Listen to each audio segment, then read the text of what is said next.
转眼间，小提琴家王静来到香港已经3年了。从意气风发的音乐天才到香港管弦乐团团长，这3年里，王静经历了些什么？他对于音乐、对于人生的感悟又有怎样的变化？今天，在港乐一场例行排练之后，让我们遇见王静。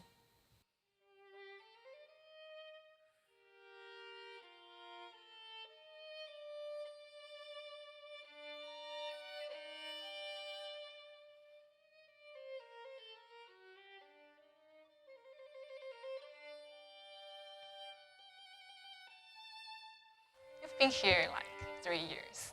Any new thoughts about the city? I like to, when I go out, I don't necessarily talk about music all the time. I enjoy, what the city has to offer, places to sit down and have a drink and enjoy the view. I mean, that's what Hong Kong is all about.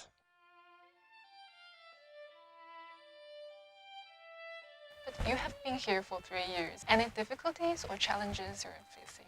For me, the preparation and the mind state when I go to work is very important. So let's say that I have a rehearsal at 10:30 a.m. These days, I'm very lucky that I actually live right next to the concert hall. I can walk 10 minutes to work. But then within these 10 minutes, I never walked to work before. I was used to be in a controlled environment going to work. And then you have to, you're there walking down Canton Street with all the shoppers there. And it's really hot and humid. You are really sweaty when you get to work. And the instrument sound also changes. So, you have to get to work a little earlier, really settle down all this chaos that's going on outside. You gotta make yourself in your own bubble, almost, and just really meditate, focus on yourself. I really like the word bubble.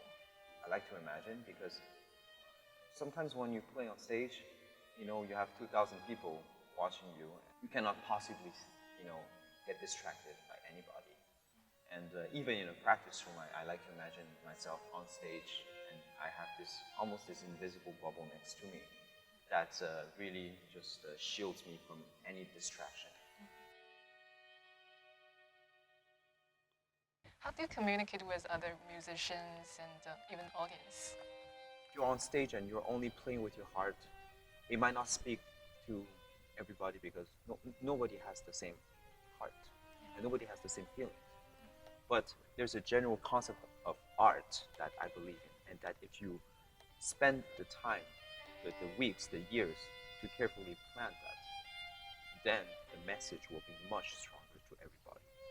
When people talk about you, they say you're a prodigy, an excellent violinist, and a renowned musician. How do you describe yourself? You don't bring up performance you did 10 years ago. Oh, look at how great it was. Look at how don't. People will only look at you from your last performance. I like to always look at the future, to look at next week or next month or next year what I'm doing. I started the violin when I was 3 years old. I find that I'm actually lucky that I didn't have to pick, because when you have too many choices that you want, you don't know what you want anymore, especially when you're young. So for me, I always wanted to be a violinist. Until now. Yes, until now, yes, and hopefully in the future as well.